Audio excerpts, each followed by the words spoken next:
prize pool. But here we go.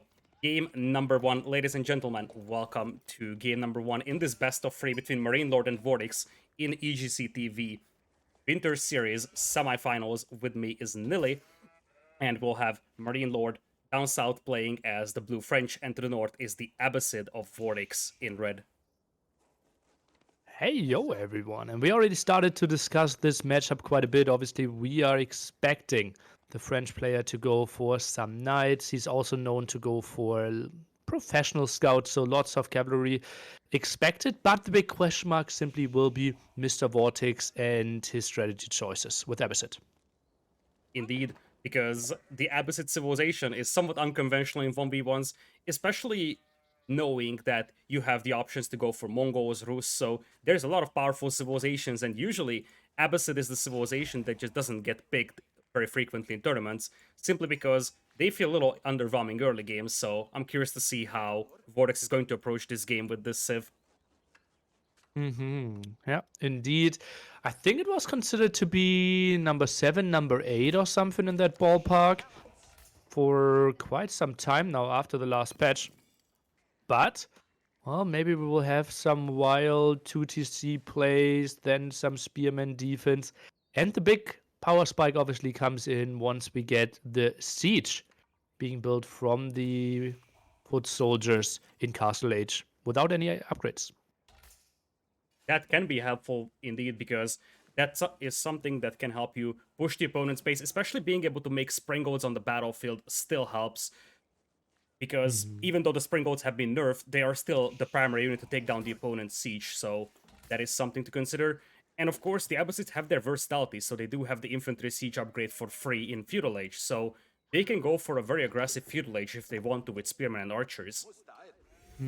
Well, will be a question though. Obviously, French really known for their great aggressive play with all their knights getting quite some map control. And look at that, MarineLorD with the signature 8 on food, 4 on gold build up. This is likely to be professional scouts. Tries to keep all the resources really close to his TC, but pulls 2 villages away. So maybe change his plans. It is indeed a possibility, though if he keeps 2 on gold, he should have enough for professional scouts fairly early. He's got a very nice base to work with, beautiful gold mine at the back, 2 forests, 1 on each side, so this is a fairly well defendable base for him. Not so much for Vortix, his gold mine is a little more open, although one thing that's very nice for him is that the forest on the right side spans to the edge of the map, so he can vol in front of that gold mine if he really wants to. In general, his base is fairly well volable from the left as well, so for a high view generation, I have to say that this is a quite well defendable map, Vortix. Yep, he has to be happy with that for sure. Mobility should be on the side of the French player, so walling could easily be an option. Question is, are we opening with the barracks? Are we opening with the archer range? Or is it going to be the extra TC? Not on stone yet. Kind of implies that we will see a military approach. Indeed, it seems so. He's going to go probably 1 stable at minimum, but I would expect 2. Because at this point, I think what he wants to do is go for a very defensive approach and then try to just counter-raid MarineLorD. That's something that he tried against Vam. We discussed that before, that he picked Abbasids against him. Although, I'm not so sure if Horseman play would work very well against the Knights, so he might need to change things up here a tiny bit. Also, something that pushes us away from the professional scout idea is that we still don't have a mill from MarineLorD, so it will be very straightforward knight approach for now. Royal Knight number 1 in the queue. House is going to be built, and this looks like a Genesis opening, I feel. Yeah, it feels very, very old school. Just French knights coming in. It makes some sense for MarineLorD to open with 1 knight, especially knowing that Vortix's gold mine is quite raidable at this point. But I would be very surprised not to see him go professional scouts, and here is that mill. That is just such a good upgrade for the French. It is something that is so well streamlined into your build. You have the cheap mill, you have the cheap technology, and you can make scouts on your School of Cavalry, so all signs point towards that professional scouts build. But Vortix will be aware of that. He scouted that mill with his scout. And first, scouts now in the queue, obviously knowing that he will save some resources for professional scouts, cheaper there, only cost 192 gold, and already archer range being added. So he is planning to go for a knight archer composition, while we see Vortix actually going for a stable. It's a little surprising, and when I first said Double. stable, yeah, I got really scared when I first said stable because I was like, ooh, horsemen versus knights, that seems like a terrible matchup. But indeed, he's going for horsemen. The advantage of the horsemen over here is that you can try to pick off the archers with them, and then you add the barracks and go for spearman defense. But I just feel like knights and archers are just such a better composition over here, as MarineLorD swoops in for a raid on that gold mine, or the idling free villagers from his opponent. Horseman build, kind of the counter to the professional scouts in some people's eyes, simply because the horsemen move faster than scouts, and therefore you can push the enemy scouts away from the deer spots. But once we see some archers out, once we see some knights out, horsemen obviously losing in value. Here comes the fresh foodstuffs upgrade for the Abbasids, and that helps a lot when it comes to using that double stable play. Decreasing your villager price by 50% helps you stay with a pretty decent food bank, and that just helps producing those horsemen very consistently. As you said, this could be an attempt to deny the hunt from his opponent, although I feel like at this point, MarineLorD could use the knights to escort his scouts. Yeah. And goes for the safe deer pretty close to his base. I would be surprised if the horsemen are paying off, actually. Like, 2 royal knights will be enough to scare away, I would think, like up to 5, 6 horsemen. And MarineLorD doesn't need the craziest numbers, but ooh, he was lacking sheep on STC. Had to pull lots of villagers onto the berries, but now deer are arriving and the good food income is back on the menu. I agree with you on the fact that the horseman is unlikely to pay off over here at this point because, as you see, MarineLorD worst case scenario for him is that he's going to run away from those horsemen with the scouts, and the horsemen don't have a great damage output, so it's going to take quite a lot of pokes for them to kill those scouts, and as you said, just 2 knights swooping in is enough to scare away the horsemen. And look at that, behind the scenes, Vortix actually on stone, so he will go 2 TC after opening double stable. Ooh, some interesting approaches here and exactly what we wanted to see from Vortix. Nice micro by Vortix pulling away the weak horsemen for the time being. He's not gonna be able to heal those horsemen up though, whereas his opponent, MarineLorD, can always grab the Chivalry upgrade, and that's going to heal his knights. Indeed, Chivalry is coming in. He's slowing down the professional scouts build, that's for sure. But with the berries still available, with the hunt on the left side still available, I don't think that he can fully deny this one. What I absolutely love about MarineLorD is how radical he is with his villager distribution. Look at that. Not a single villager on wood. Obviously, it doesn't need any wood income, but like my brain always works like, yeah, it doesn't hurt to have like 3, 4 villagers still left on wood, but actually it does, and MarineLorD playing to the full potential of the civilization.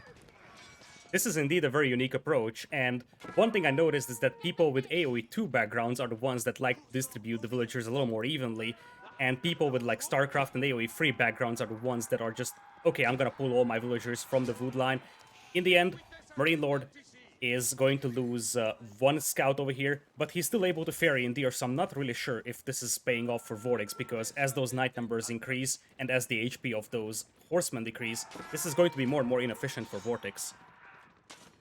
Oh, horsemen, some of them low HP, but numbers are solid. Is he getting a full surround? He's trying to, and when he has this many horsemen, he can do quite a lot of damage to that Royal Knight. Still, that was 1 horseman, 1 scout going down, and ultimately he isn't able to finish off a single knight. All of those knights will be healed up, so minimal casualties right now for MarineLorD. To be precise, he only lost 1 unit in this game, as opposed to 4 from Vortix. Vortix behind this one, though, is building up that second town center, so at least for him, his economy is going to be untouched and he can boom on 2 town centers. That's definitely a positive here. Needs to get some barracks out though. I think raids could be pretty crazy, especially towards the woodline there. Lots of villagers that probably would not even fit into the upper TC there if MarineLorD was going for enough knights. And second stable for production. This will be potentially long feudal age from our French player. It is a possibility, indeed. Vortix did lose his forward scout to the Knights of MarineLorD, and that hurts quite badly because with all these stealth forests around and without scouts, it's difficult to spot those knights running through those forests, and in general, it's difficult for you to acquire targets. Now Vortix is launching a counterattack, might be able to hit the Lumberjacks or the gold mine of MarineLorD, but MarineLorD is thinking about the same thing. I think MarineLord's damage potential is much larger over here. 3 villagers still exposed at the gold. I would love to see a tower there to protect those, especially with the charge. That could be 2, maybe even 3 dead builds. As you said, there is the charge. One villager goes down, the second and the third one also go down. On the other side of the map, though, the horsemen are trying to do the same thing, but because they have a lower base damage, it's much more difficult to isolate and kill those villagers, and in the end, it is just the horsemen going down and not the knights. Looking better and better for MarineLorD, especially if you consider the fact that he's going up to Castle Age with that guild hall. 3 archers even being annoying. Found a villager kill, but lost 2 archers in exchange. Horsemen in the back not doing too much, and MarineLorD with the guild hall. So a bit shorter feudal age than I would have expected. The question is, what is the follow-up going to be? I think you can continue with knights and archers, and depending on what Vortix goes for. If Vortix goes for a couple of lancers, you can mix in some arbaletier.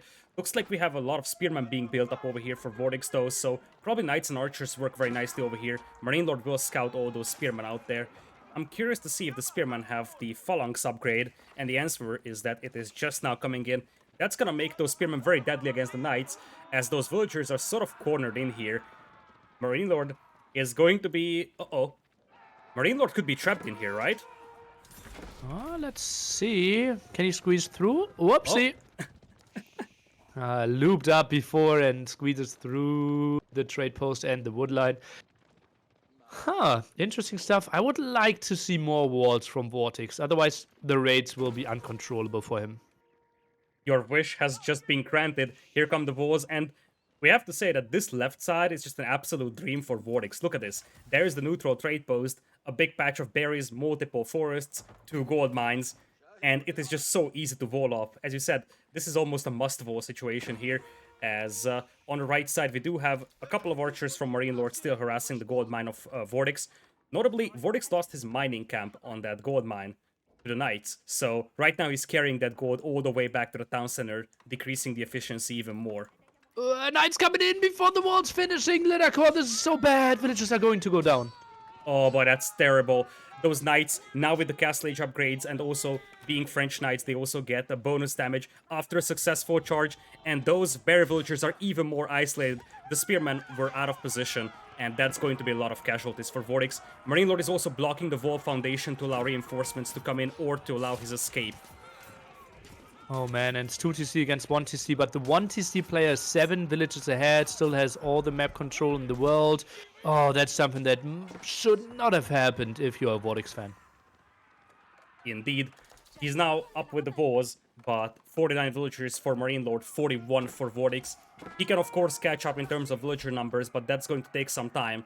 And we also shouldn't forget the fact that Vortix is still in Feudal Age and there is no sign of him going up to Castle, whereas his opponent is already in Castle Age and against that many spearmen and potentially some archers, a couple of mangonels could work very nicely as well for MarineLorD if he decides to go for that. Instead, he goes for a safe approach. He's going for a monastery and he's going to start collecting relics and sacred sites. Yeah, love that approach, absolutely. Also added the archer range for some more archers. Something I don't like from Vortix is that he still insists on going to the gold at the front. As you mentioned before, he has 2 beautiful defensive gold spots. Why not take those and be way safer? That is a good question. The only thing I can think about is that he feels like he needs to take that before his opponent pushes up here and he completely loses control over it, but that already happened, so he could indeed use the ones at the back. For now, he is going to be able to repel this push, but the beautiful thing here for MarineLorD is that he doesn't need to do anything to push his opponent's base. He can just take the sacred sites, he can take the relics. There is still some hunt on the right side as well, so he can still ferry in that patch of deer for his food economy, so he can just build on his already existing advantage without pushing his opponent. But loses some scouts.